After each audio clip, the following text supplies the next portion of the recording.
August Cole Winters was 44 years old, and his wife Patricia had no idea who she was married to.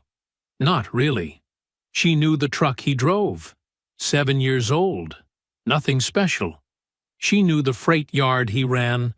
Modest, unremarkable. Nothing to brag about at the galas she attended with women whose husbands she actually envied. She had spent 12 years deciding exactly what August was worth, and she had decided not much. So when he placed those divorce papers on the kitchen table, Patricia didn't hesitate. She didn't read them. She didn't ask a single question.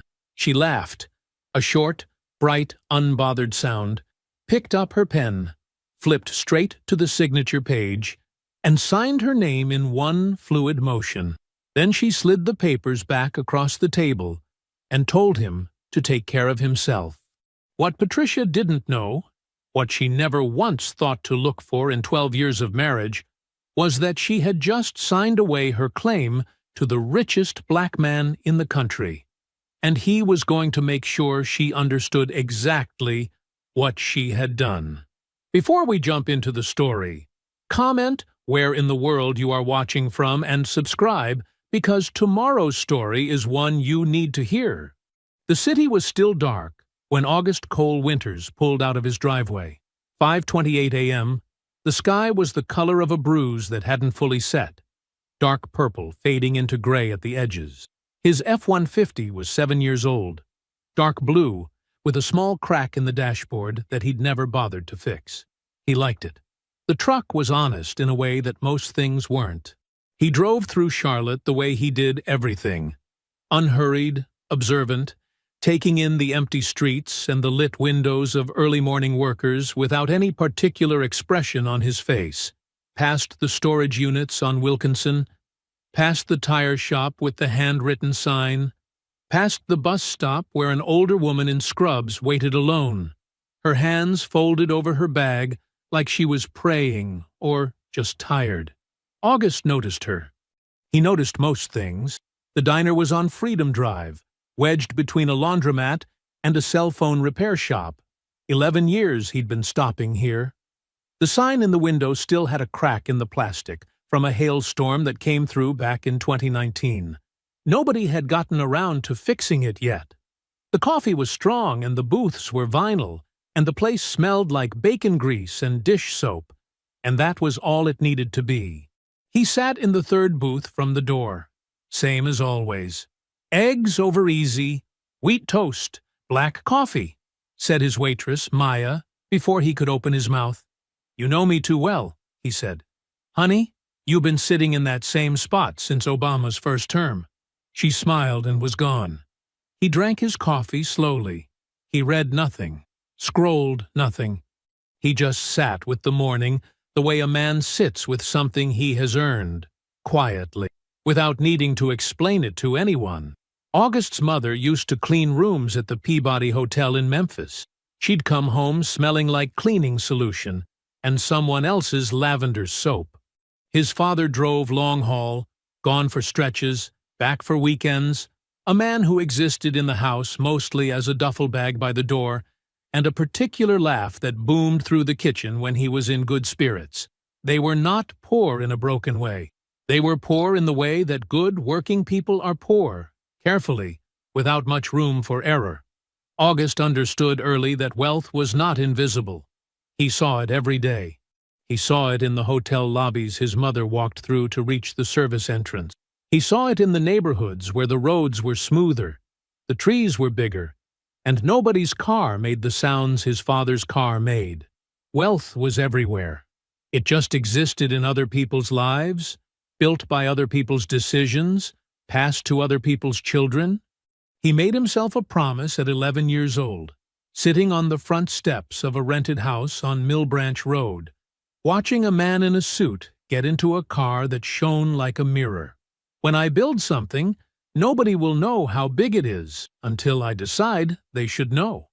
He had kept that promise absolutely. At the freight yard, August moved through the morning like something the day had already accounted for. His presence didn't demand the room. It simply organized it.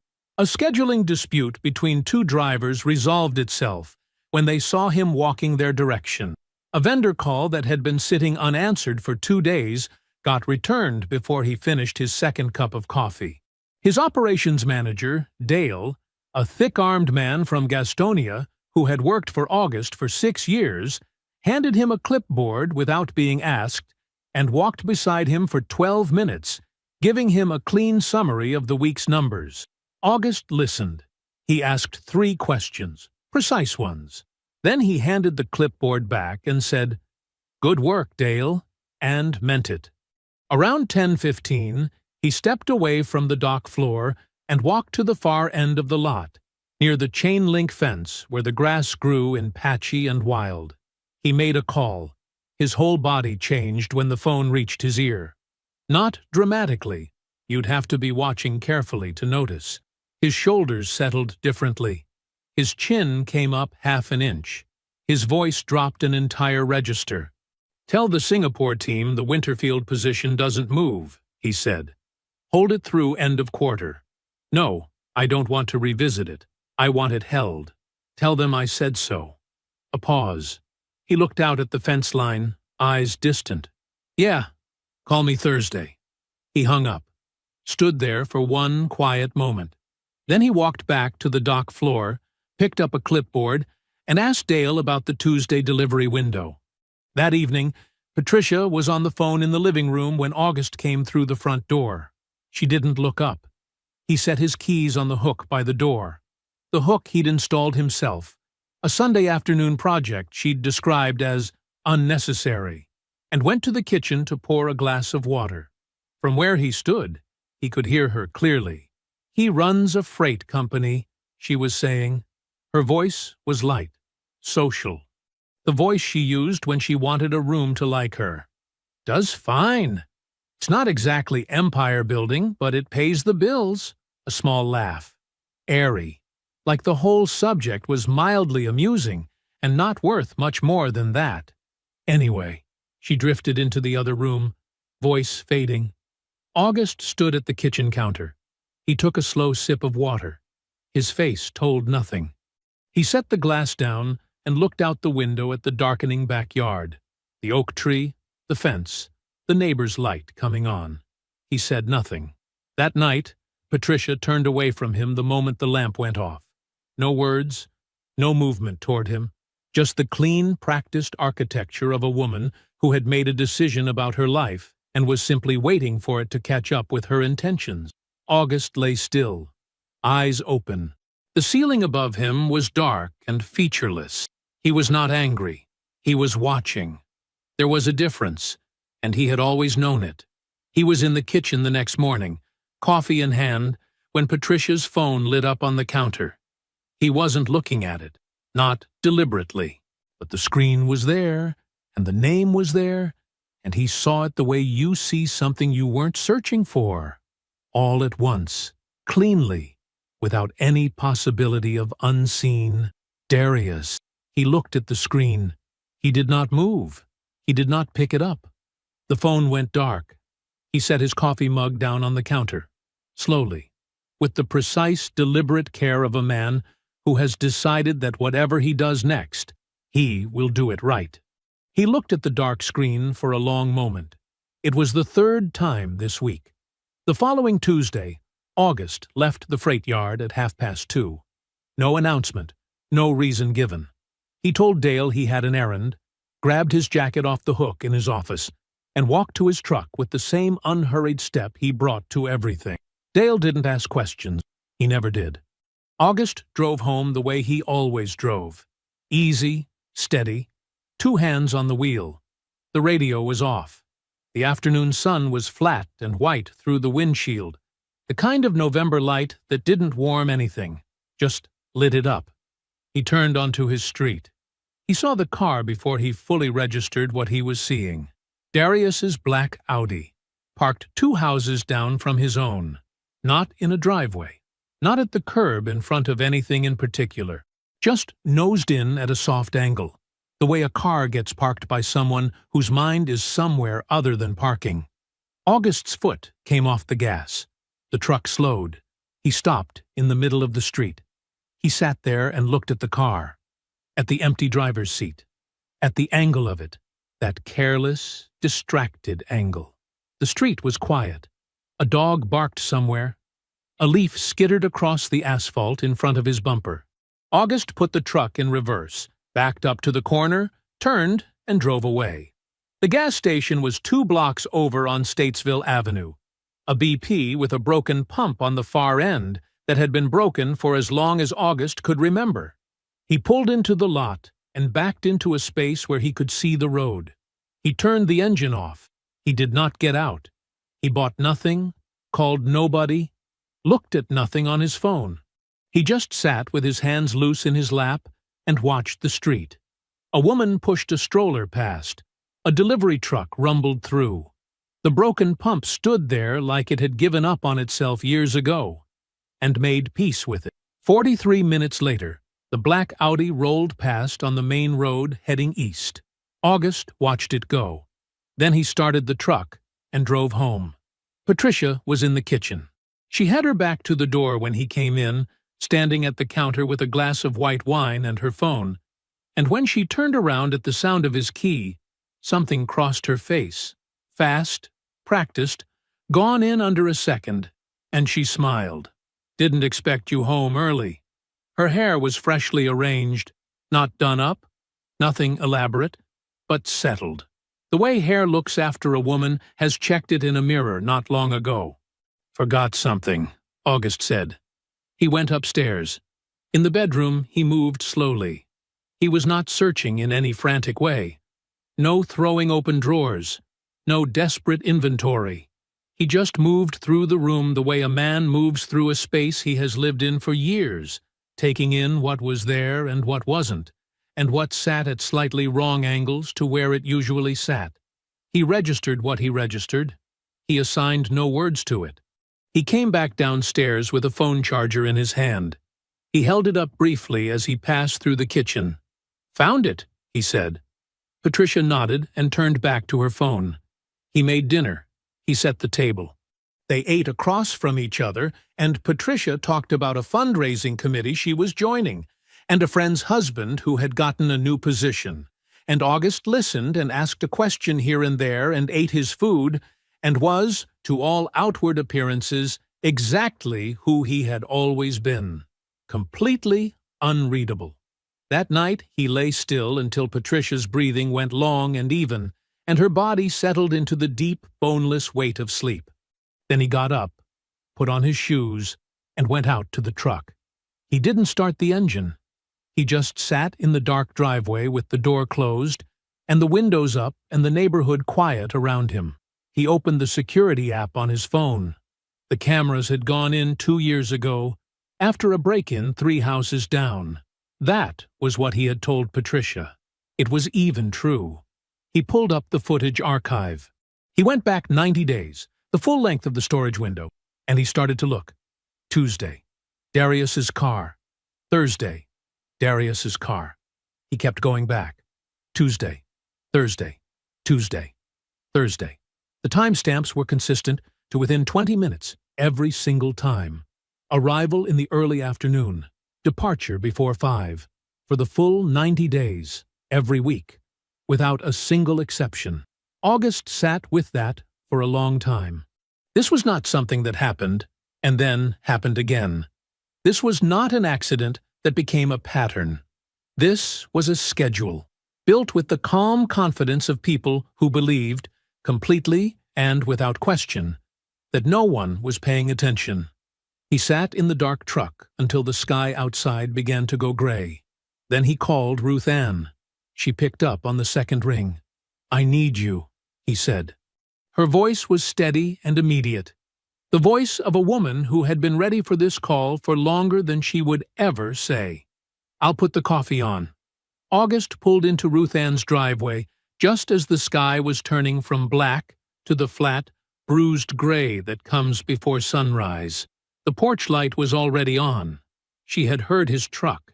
She met him at the door in her robe with 2 cups of coffee, and she did not ask him how he was doing. She just handed him a cup and stepped aside so he could come in. They sat at her kitchen table, the same round oak table that had been there for 20 years, scarred at the edges from a life fully lived. August set his phone between them. He pulled up the security app. He pressed play. Ruth Ann watched the footage without a word. First clip. Second clip. August kept advancing through them. Tuesday, Thursday, Tuesday, Thursday. Each one the same. Same car, same angle, same unhurried arrival, same departure before 5. Ruth Ann's face did not change. She held her coffee with both hands and watched the screen. Was very, very still. When it ended, neither of them spoke for a moment. Then she set her cup down. "What are you going to do?" August looked at the dark window across the room. Outside, a bird started up in the oak tree in her yard. One note, then quiet, then the same note again. Handle it the right way. Ruth Ann nodded once. That was all. She did not push, did not perform alarm, did not offer the kind of loud sympathy that is really just the speaker's discomfort looking for somewhere to go. She got up, refilled both their cups, and sat back down. He stayed the rest of that day. He did not talk much. Neither did she. She read at the other end of the table while he sat with his thoughts, and occasionally she would get up to make food, toast in the morning, soup at noon, and set it in front of him without comment. That was how she had always loved him, quietly, practically, without requiring anything in return. By late afternoon, he had made his decision. He did not announce it. He just stood up, put on his jacket, and told her he was going home. "All right," she said. He drove back to the house. He lived inside that marriage for 1 more week. Every morning he made coffee. Every evening he came home at a reasonable hour. He asked Patricia about her day, and listened to the answers, and passed the salt, and loaded the dishwasher. He was polite. He was present. He was the man she had always believed him to be. Steady, unremarkable, easy to read, because she had already decided what was written there. She did not sense a single thing. He met with Jerome twice during that week. Jerome Whitfield, 52, precise, deeply private. A man whose name appeared nowhere in Patricia's understanding of August's life. She believed August's only attorney was a small freight contract firm on South Tryon Street. That assumption had cost her nothing. Until now. The meetings were short. August spoke. Jerome listened and wrote and asked tight, specific questions. On Friday morning, Jerome filed the divorce petition with the Mecklenburg County Clerk's office. Patricia was served at the house that afternoon at 2:17 p.m. She called August at 2:19. He watched the phone ring. He set it face down on his desk. He went back to the freight manifest he was reviewing and finished it, then picked up a second one, then got a glass of water from the break room and stood by the window looking out at the yard for a few minutes. At 4:30, he called her back. "You know what this is about." His voice was even. No heat, no shake, no performance. "We both know it's time." Silence on her end. Then, "Fine, if this is what you want." She did not deny it. She did not ask how he knew, or how long he had known, or what came next. She said it the way someone says fine, when you've suggested a plan they find slightly inconvenient, but workable. August said he would be in touch through Jerome. She said she would have her attorney reach out. The call lasted 4 minutes. Her attorney, a Charlotte divorce lawyer named Brasse, reviewed the known marital estate that same evening. The house, 2 vehicles, joint savings, the freight company, valued independently at approximately $4 million. The prenuptial agreement limited her claim considerably. Brasse told her plainly she was looking at somewhere between $200,000 and $400,000 total. Patricia was not devastated. Darius had been telling her for months that once she was free, they would actually live. He had plans. He had energy.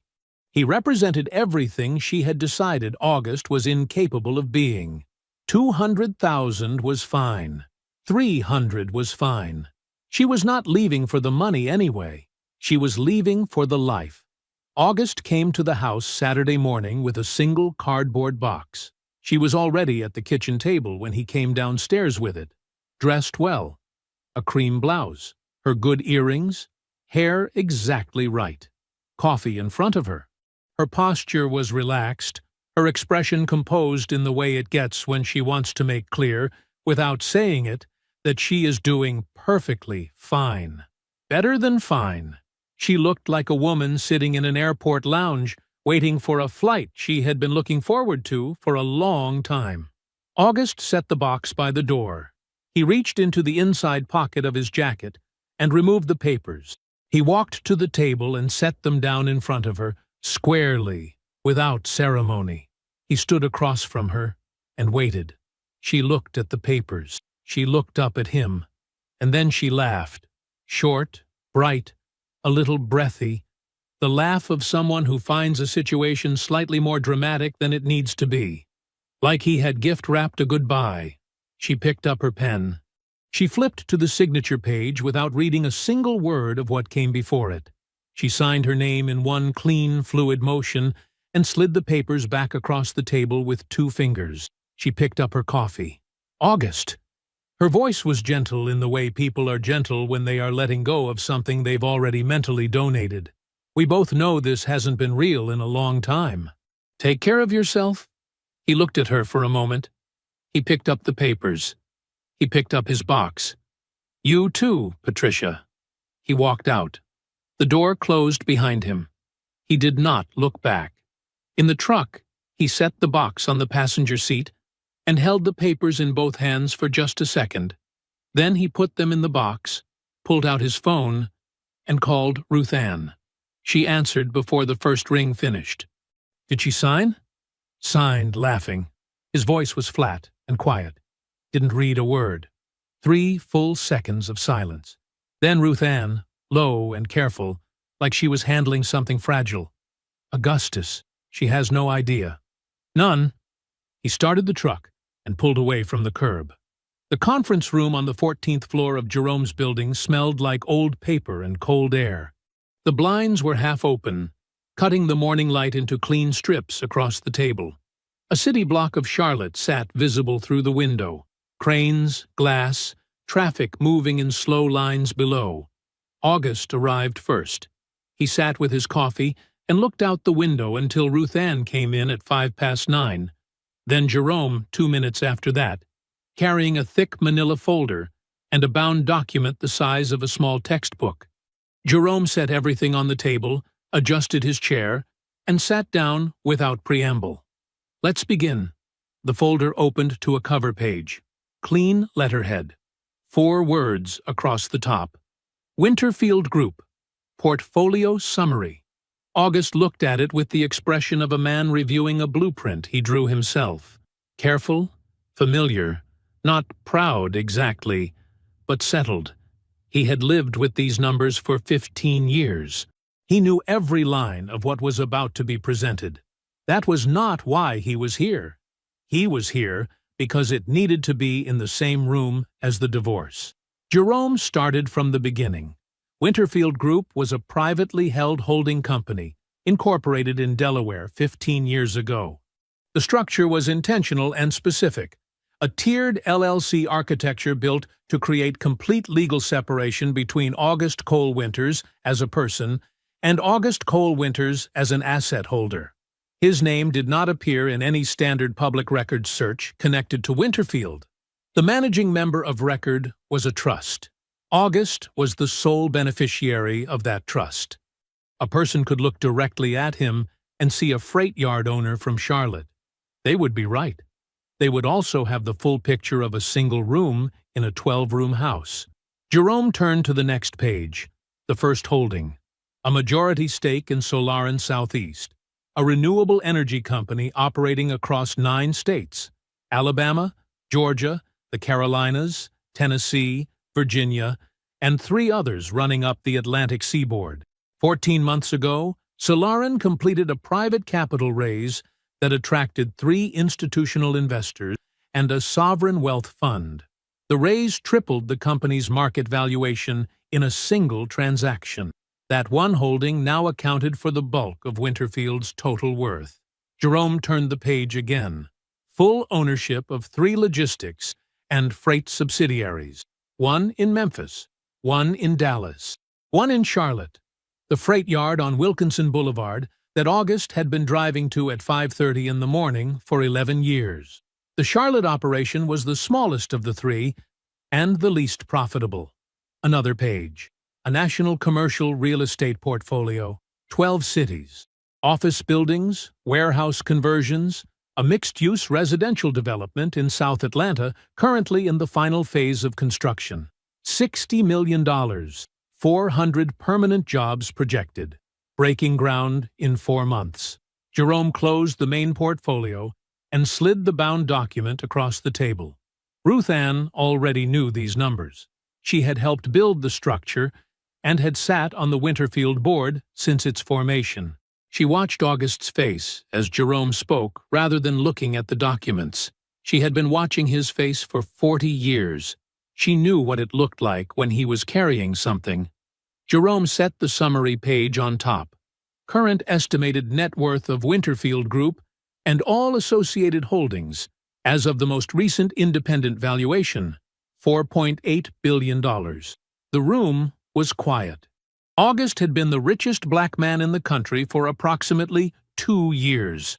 The publication that tracked such things had run the list twice since then without his name anywhere on it, because his name was not anywhere in the documents they could reach.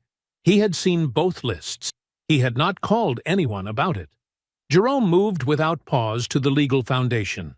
The prenuptial agreement, signed 14 months before the wedding, contained explicit language excluding all assets held in trust prior to the marriage from any future marital estate claim. That language was not boilerplate. Ruth Ann had drafted it herself, sitting at the same oak table where August had watched the security footage 3 weeks ago. Winterfield Group was formed 16 months before the wedding. Every asset in the portfolio, Solarin, the freight subsidiaries, the real estate, the trust structure itself, existed legally and on paper before Patricia Winters signed her name to a single document involving August Cole Winters. She had no claim. Not then. Not during the marriage. Not now. Not ever. She had signed those divorce papers laughing, slid them back across the table like she was returning a sweater she'd never liked, and walked away from $4.8 billion because, in 12 years of marriage, she had never once asked to look at anything. Jerome finished and folded his hands on the table. August was quiet for a moment. He looked at the summary page. Then he asked the only question he had. "Does Darius know about Winterfield?" Jerome's answer was immediate. "No. He knows the Charlotte freight operation. That is all." August nodded. One slow nod. He looked at the bound document for another second, then pushed it to the side. "Pull the last 3 years of vendor contracts from the freight company." His voice was even and unhurried. "I want a full audit." Jerome picked up his pen and wrote it down. The folder was plain manila, no label on the front. Ruth Ann set it on Jerome's conference table Thursday morning and sat down across from August without a word. She had called Walt Greer the same morning August called her from the diner. That was 3 weeks ago now. Walt was retired Charlotte PD, 26 years on the force, the last 8 in financial crimes. He was thorough in the quiet way that certain people are thorough. The kind of thorough that does not need to announce itself, because the results do the announcing. Ruth Ann had used him twice before. He had never given her a reason to doubt him. August looked at the folder. He reached over and opened it. The first page was a timeline, printed clean, dates running down the left margin in a single column. Walt had worked backward from the security footage, cross-referencing phone carrier data, financial records, social media check-ins, and a handful of discreet conversations with people in Patricia's orbit, who had more to say than they perhaps intended to. He had done it carefully and quietly, the way a retired detective does when he respects the person who hired him. The affair was not 3 months old, it was 4 years old. August read that line twice, not because he didn't understand it, because he was letting it settle into the correct place inside him. Not the place where grief lived, but the place where information lived, where facts sat in rows and added up to something actionable. 4 years, which meant it started 2 years into the business partnership with Darius. He looked at the dates on the timeline. He thought about the freight yard, the morning walkthroughs, the strategy sessions in the corner office with the bad fluorescent light that flickered when the HVAC kicked on, contract signings, handshakes on deals, lunches at the sandwich place on Wilkinson where Darius always ordered the same thing and talked about the future of the business with the easy confidence of a man invested in its success. Every single one of those conversations had happened while Darius knew what he knew. 4 years of sitting across from August, looking him in the eye, laughing at his jokes, asking about his opinions, accepting his trust like it was something he deserved. While he was driving to August's house twice a week on a schedule he had apparently kept, with the same discipline he brought to the yard. August set the first page down. He moved to the second. Walt's second finding was different in nature. It did not involve cameras or carrier data. It involved people, specifically the people in Patricia's social world, the galas, the fundraising dinners, the birthday gatherings in other women's homes where wine was poured, and reputations were quietly managed or quietly destroyed, depending on the night. Walt had spoken to 4 people. 3 of them had volunteered information before he finished his question. The picture that emerged was consistent enough to be a habit. Patricia had been telling people, for years, in the rooms where she most wanted to be taken seriously, to the women whose approval she had chased for the entire duration of the marriage, that August would never amount to anything. Not once. Not in a moment of frustration that she walked back later. Consistently. Publicly. As a narrative she returned to often enough that multiple people in her circle recalled specific instances without prompting. At a fundraising dinner 18 months ago, she described herself to 2 women and a man standing near a window overlooking a hotel ballroom as a person who had tried, who had sacrificed, who had stayed longer than she probably should have. She said August lacked vision, that he was comfortable in a way that small people were comfortable, not at peace, but just settled. She said she deserved a life that matched what she was actually capable of. All 3 people Walt spoke to remembered it. One of them had written it in a group text the next morning as a piece of gossip. A birthday gathering 2 years before that. Different room, same story. The same language about sacrifice and settling, and a husband who didn't have the drive to build anything real. August read each entry. His face did not change. He thought about the house on Hopedale Drive that his money had paid for, the car in the driveway, the charity events Patricia attended with his credit card in her bag, standing in rooms full of people she wanted to impress, telling them he was nothing, while everything he had built sat completely invisible beneath the surface of a life she had decided was beneath her. He closed the folder. The room was quiet.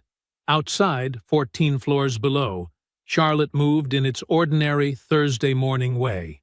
Trucks, traffic, the distant sound of a horn. August was still for a long moment.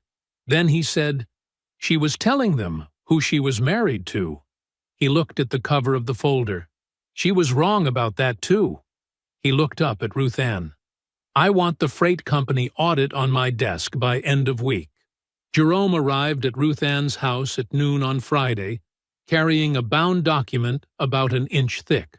No briefcase, just the document in his hand and a look on his face that August had learned to read over 10 years of working together. Jerome did not rattle easily.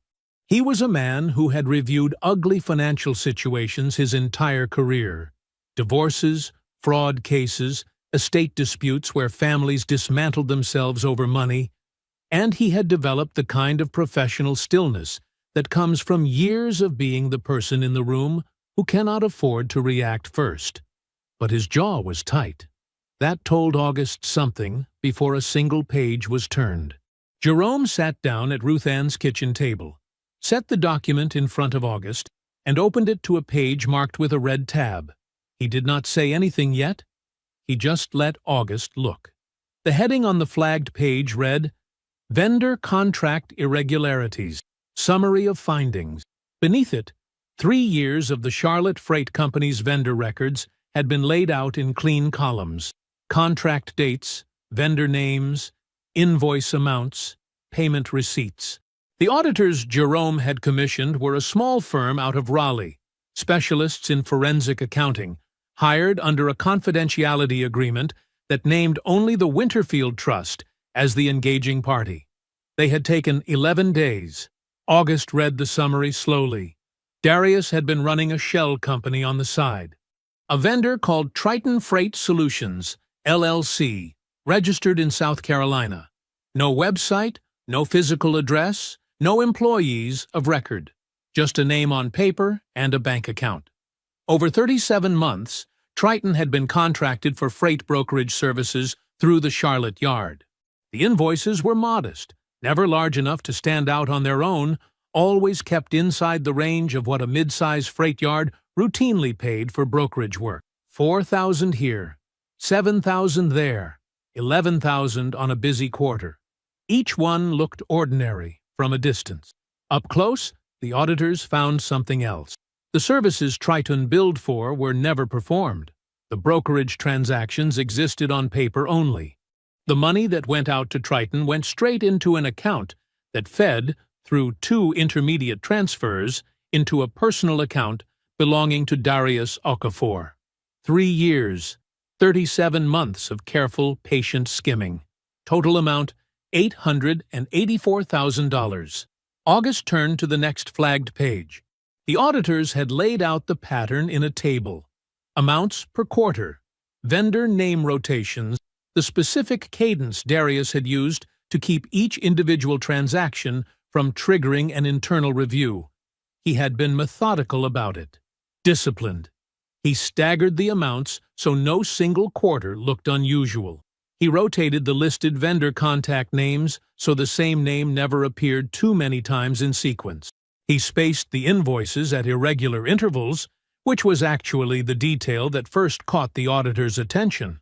Genuine vendors follow predictable billing cycles, and Triton never did.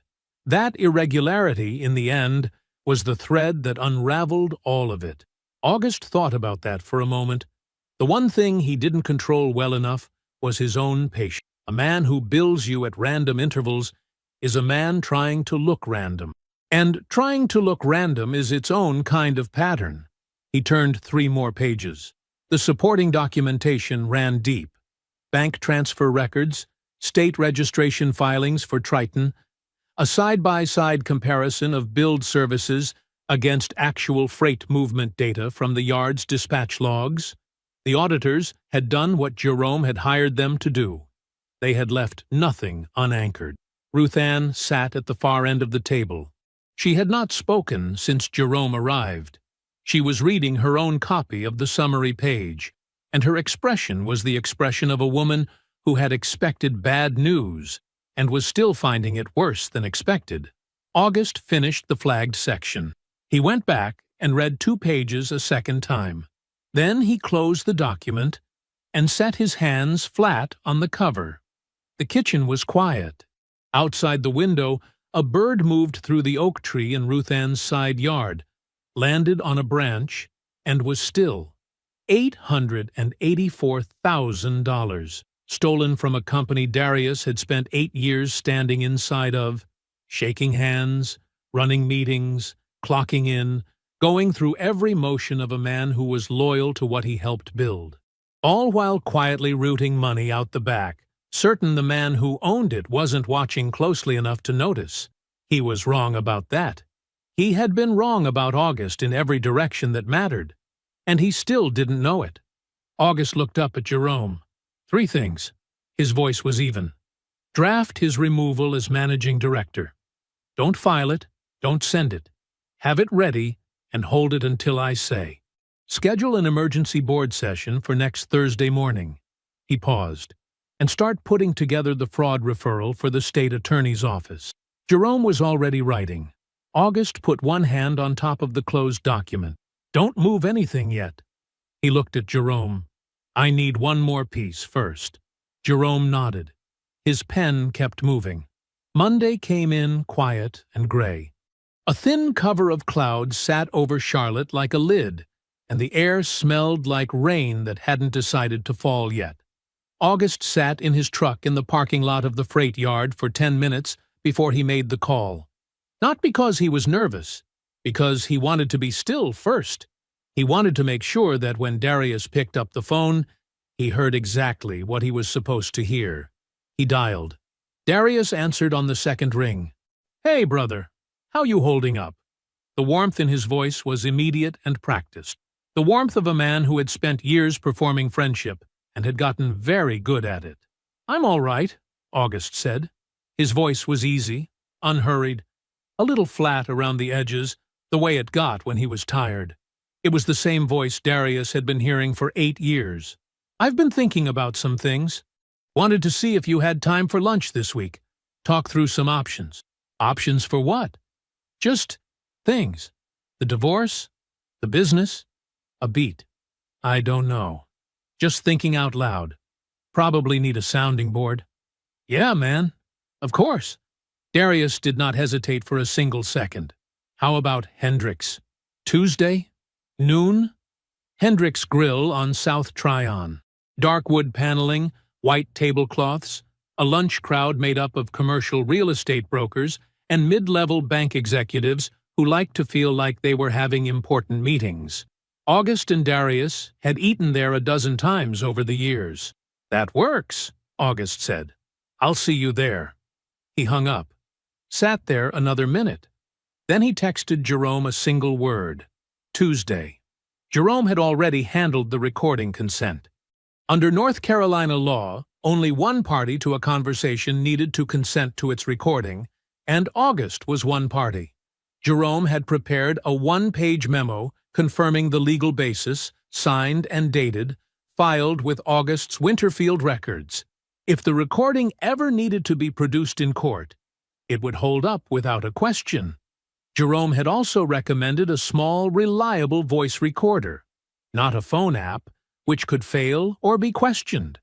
A dedicated device, no bigger than a thumb drive, that August would keep in his jacket pocket. Jerome had tested it himself the week before in his office, speaking at normal conversation volume from across a table. The audio was clean and clear. August picked it up from Jerome's office Monday afternoon. Jerome handed it to him in a plain white envelope. Test it tonight, Jerome said. Make sure you're comfortable with it. August slid it into his jacket pocket. I'm comfortable. Jerome looked at him for a moment. Then he went back to his desk. Darius was already at the table when August arrived Tuesday at noon. He stood when August approached. Full, easy smile, hand extended. He was dressed well. He was always dressed well.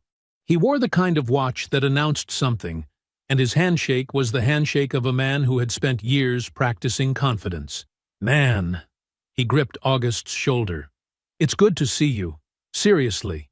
You look tired, but you look okay. Sit down. They ordered. Darius got the steak. August got the salmon. They talked about the freight yard for a few minutes, a contract renewal, a driver who'd been giving dispatch trouble, and it was easy and familiar, the cadence of two men who had shared a professional language for nearly a decade. Then Darius leaned forward, and his face shifted into something softer, more careful. How are you really doing, August, with all of it? August looked at his water glass. It's been a hard few weeks. I know it has. Darius shook his head slowly, like a man carrying genuine sorrow.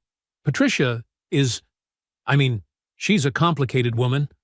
I always thought that. Beautiful, obviously. And she's got her strengths. But she was never... I don't know. She could be hard on you. I noticed that over the years. August nodded. Slow. said nothing. "You deserve better than that. I mean it. You're a good man, and you worked hard, and you gave that woman a good life, and—" Darius paused, looked down at the table, looked back up. "I'm just sorry, man. I'm sorry it ended this way."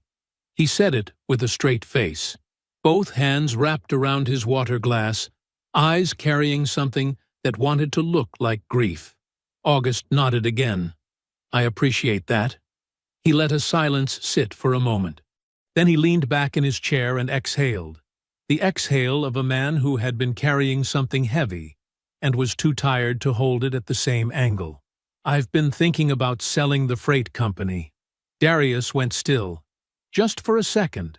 Just long enough." "Simplifying things," August said. "I don't know. Maybe travel a little. I've been at that yard for 15 years, and right now it feels like a lot." He looked at the table. "Pat's lawyers had it valued around $4 million, but I don't know. That feels high to me for what it is. I wouldn't even know where to start with something like that." He said it plainly. No edge, no subtext.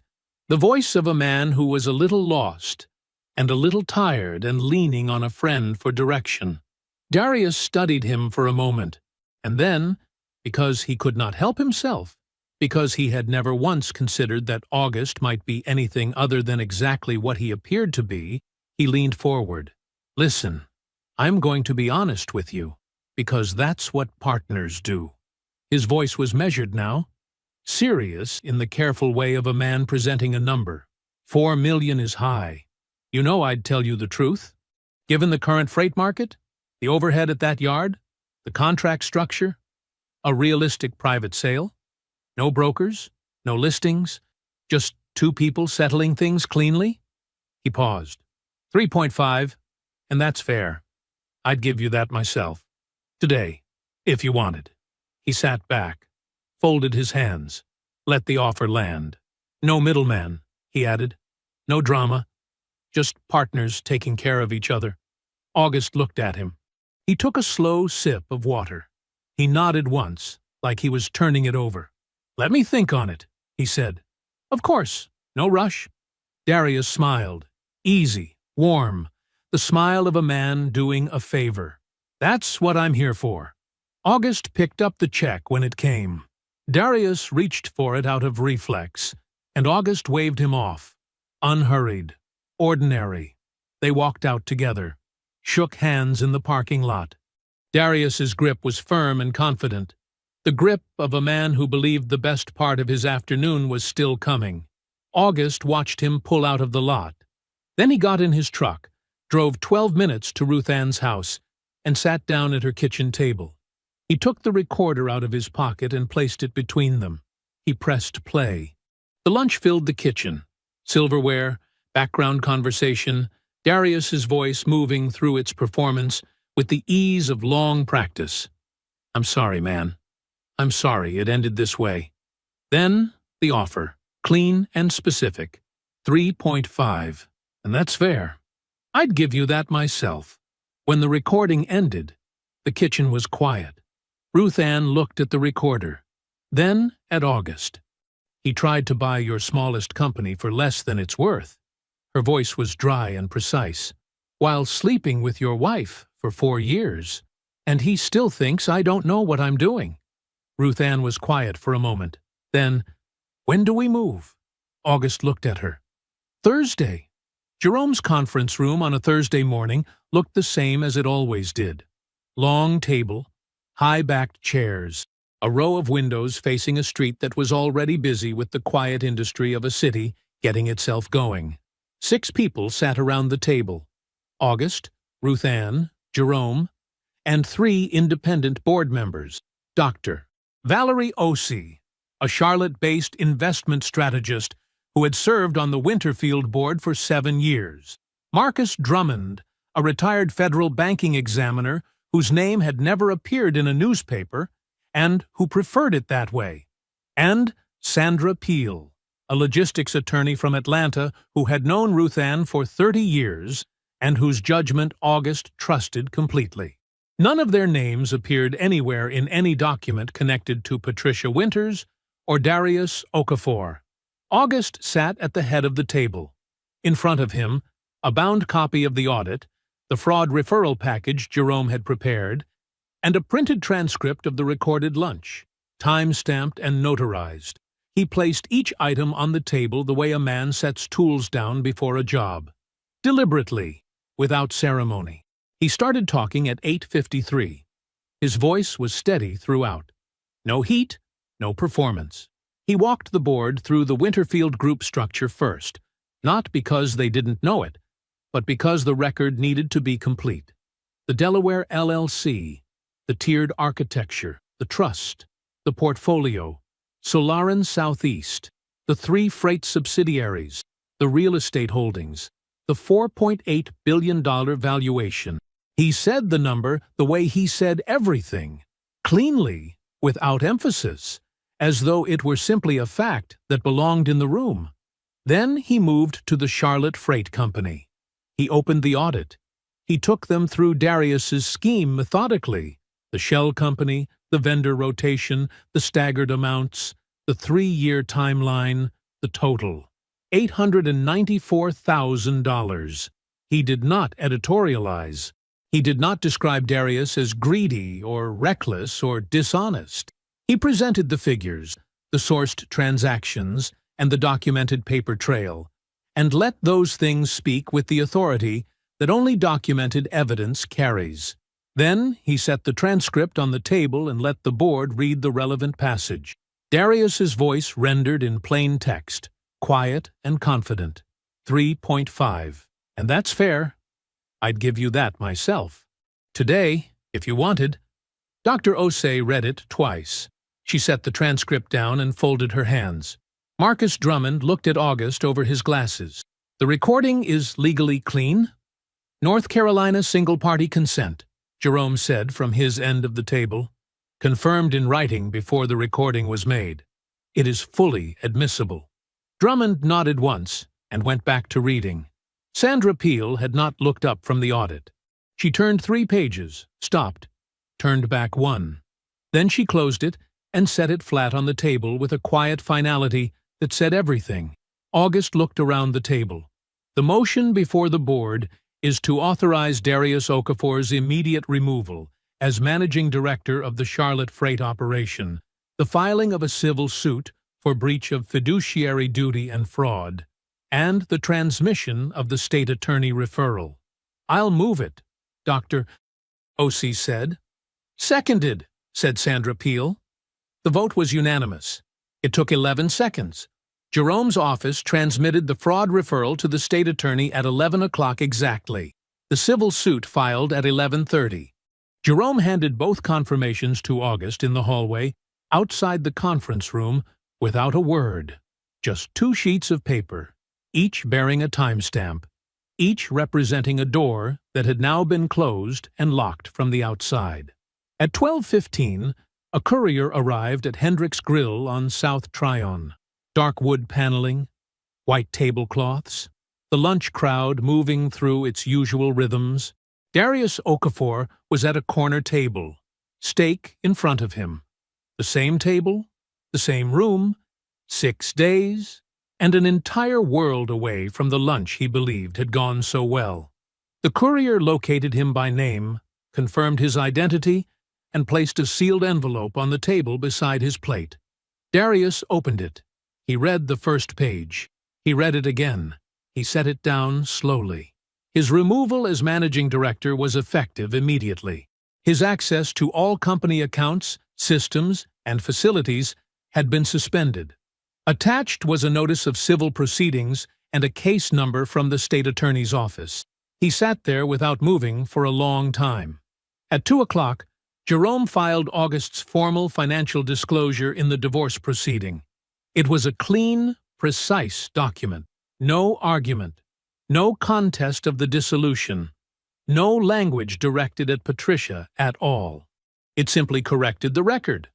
Attached to it was a 61-page exhibit, the full Winterfield Group structure, every subsidiary, every holding, every valuation. The total at the bottom, presented in the same plain typeface as everything else on the page. The cover memo read, "The marital estate, as defined by the prenuptial agreement executed March 14, 2013, consists solely of the jointly held residence, 2 vehicles, and jointly held savings accounts. No claim against Winterfield Group assets exists under North Carolina law or the terms of the prenuptial agreement." Patricia's attorney, a downtown Charlotte family law practitioner named Brasso, received the filing at 2 o'clock. He called Patricia at 2:41. The call lasted 14 minutes. When it ended, Patricia sat in her car in the parking garage beneath her attorney's building. The engine was off. Her phone was in her lap. She did not move. She was not smiling. August was at Ruth Ann's kitchen table when Jerome called. "Everything has been served and filed," Jerome said. "We're clean across the board." August looked at the window for a moment. "Good," he said. "I'm going to see her tonight." August called at 7:15. Patricia answered on the 3rd ring. Her voice was steady, not quite composed, but working at it. Like a person standing on ground they aren't sure will hold. "I'm coming over," August said. "We need to talk." His voice was the same voice it had always been. Low, unhurried. She had spent 12 years reading it and arriving at the same conclusion. Nothing there. Nothing underneath. Just a quiet man who didn't have much to say. She still couldn't read it. "Fine," she said. "Come." He arrived 40 minutes later. She had used the time well. The kitchen was clean. Her posture was straight. Her expression arranged into something that passed for calm. She was wearing a blouse, he recognized. Dark navy. She wore it when she wanted to project ease. She stood near the counter when he walked in. She had not sat down, which told him something. Sitting down meant settling in. She was keeping herself ready to move. August looked at her for a moment. Then he pulled out a chair at the kitchen table, the same table, and sat down. He folded his hands. He looked at her until she came to the table and sat across from him. The kitchen was very quiet. He started at the beginning. 4 years, he said. Not 3 months. 4 years. Tuesdays and Thursdays. The cameras go back 90 days, but Walt Greer goes back further than cameras do. Something shifted in her face. Not much. Enough. I saw his car the first time in 2020, August continued. Parked 2 houses down like he was trying to think about something else. I started noticing things. I kept noticing them. He paused. I installed the cameras 6 months later. I told you it was because of the Hendersons getting broken into. That was not the reason. Patricia opened her mouth. I know, August said before she could. You were going to say it wasn't what it looked like. Or that it ended a long time ago.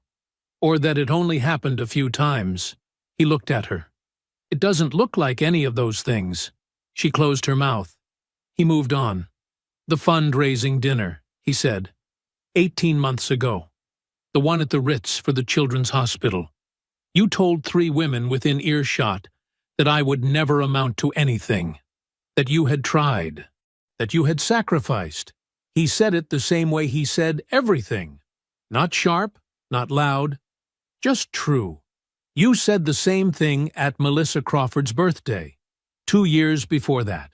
You were standing by the windows, and there were 4 people close enough to hear.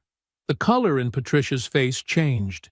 You said it in the rooms where you most wanted to be respected, August said, while living in the house I paid for, driving the car I bought, wearing the jewelry I picked out.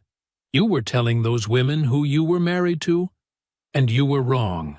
You were wrong the whole time. August. Her voice was thin. You were never home. You were cold. You didn't share anything with me. You didn't talk to me.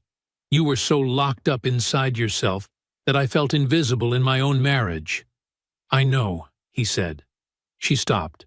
I hear you, he said. I was private. I kept things inside. That is true. You wanted more than I gave you, and I understand that. He looked at her steadily. And you still went into those rooms and dismantled my name, in front of the people whose opinion you cared about most. Both things are true." She sat back. The anger moved across her face, and then stalled, because there was nowhere for it to land that didn't fold back on itself. He let the silence sit for a moment. Then he reached into his jacket. He set the single sheet of paper on the table between them and pushed it toward her. The Winterfield Group letterhead ran across the top in clean, dark type. Below it, 2 columns, assets on the left, valuations on the right, item by item, line by line, all the way down to the number at the bottom. "Take your time," he said. She looked at it. She read the first line, then the second. Her eyes moved down the page with the careful, measured pace of someone doing arithmetic in their head as they go, adding things up, adjusting, adding again. She reached the total. She stopped. She read it again. Then she looked up at him. Whatever she had walked into this kitchen carrying, the composure, the control, the careful arrangement of a woman who was going to be fine, it did not crack. It simply stopped existing. All at once, like a wall that had been load-bearing and wasn't anymore. Her face went somewhere he had never seen it go in 12 years of marriage. Her mouth opened. Nothing came out. She looked at the paper. Back at him. Back at the paper. He watched her understand. He watched the specific, private devastation of a woman doing the math she had never bothered to do before, and arriving, 4 years too late, at the number that rewrote everything. The kitchen was completely silent. August let it hold. Let her sit inside it. Let her feel the full weight of what she had never once thought to look at. Then he said, quietly, without cruelty, "You didn't look. In 12 years, you never once looked." She said nothing. There was nothing to say. They both knew that. He told her the terms then.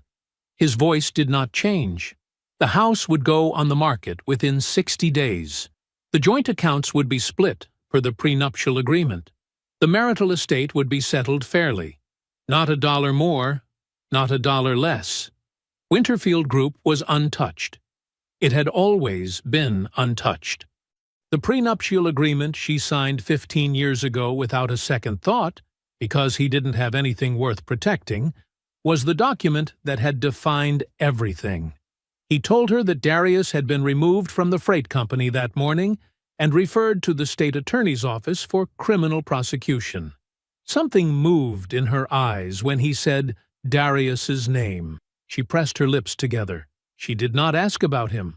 She asked instead, her voice thin and stripped of everything that usually lived in it, "Are you going to make this public?" August looked at her for a moment. "Patricia." He said her name the same way he had always said it, without weight, without anger. "I spent 15 years being invisible. You didn't notice once." He paused. "You think I'm going to stand in the street and announce myself now?" He stood up. He buttoned his jacket, one button, and smoothed the front of it. He looked at her once more. Not long, not hard, just a look. "Jerome will have the final settlement documents to your attorney by Friday." He walked out of the kitchen, down the hall, through the front door. It closed behind him.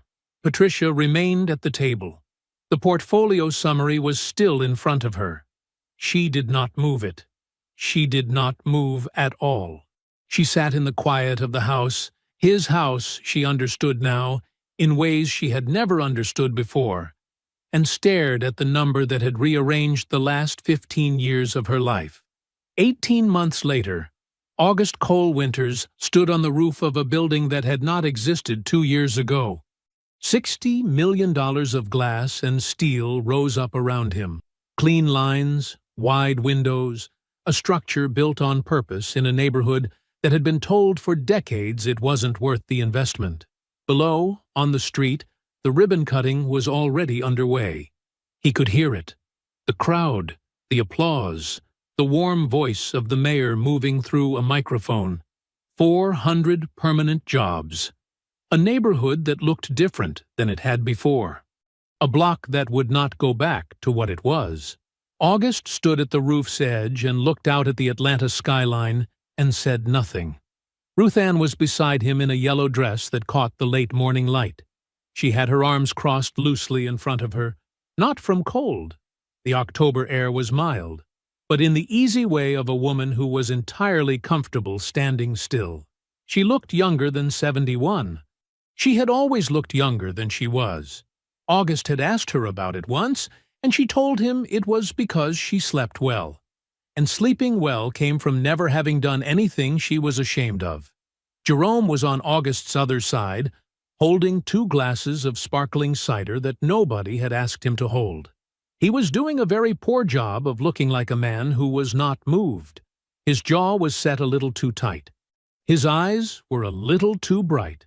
Jerome, who had worked with August for a decade and documented everything and never wasted a single word, was standing on this rooftop trying to look like a man doing his job and not quite making it. August noticed. He did not say anything about it. The cover of the magazine was folded under Jerome's arm. He had brought it without being asked, the way Jerome did things he considered important. A national black business publication. The headline named August, one of the most consequential private entrepreneurs in the country. The photograph showed him at the freight yard, which he had specifically requested. Not a boardroom, not a portfolio, the yard. The journalist had asked him, toward the end of a 2-hour conversation, why the privacy?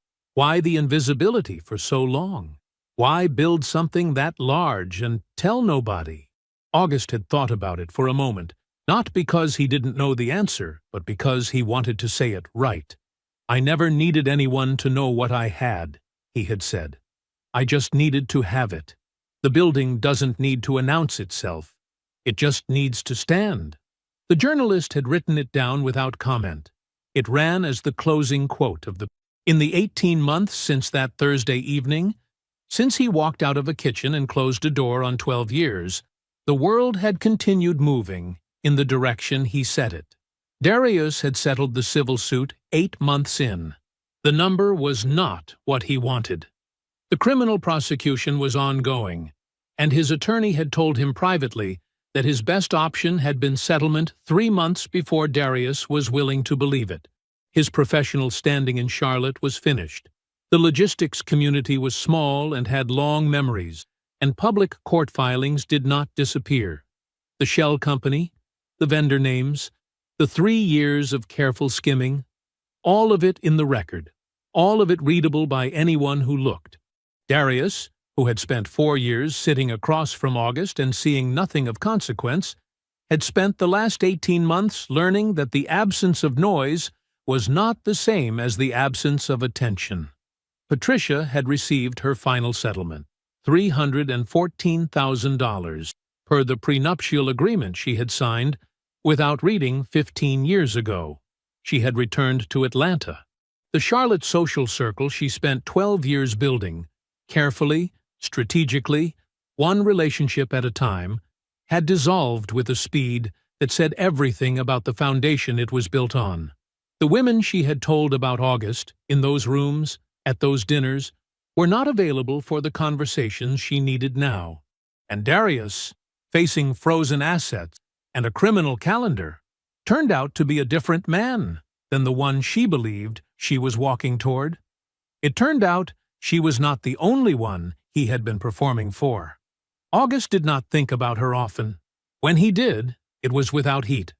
His mother had been living in the brick house on Mill Branch Road in Memphis for 14 months, the one with the wide porch, the oak tree in the front yard that she used to slow the car to look at when August was 8 years old, like she was memorizing it in case she never got to stop.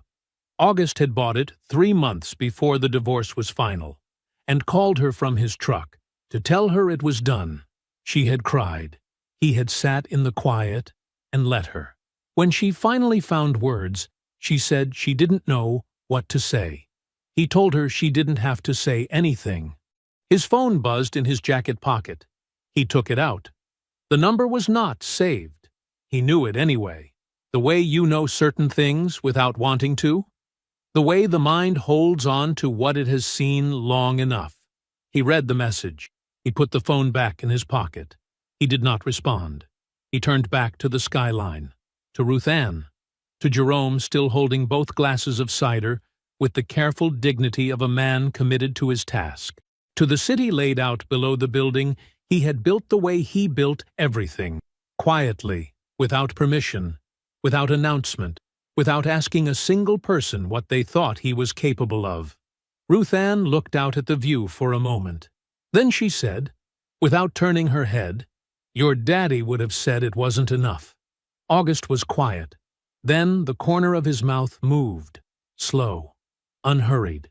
The smile of a man who had arrived somewhere he had always been headed. "He would have said that," August said, "while he was crying." Ruth Ann made a sound that was almost a laugh.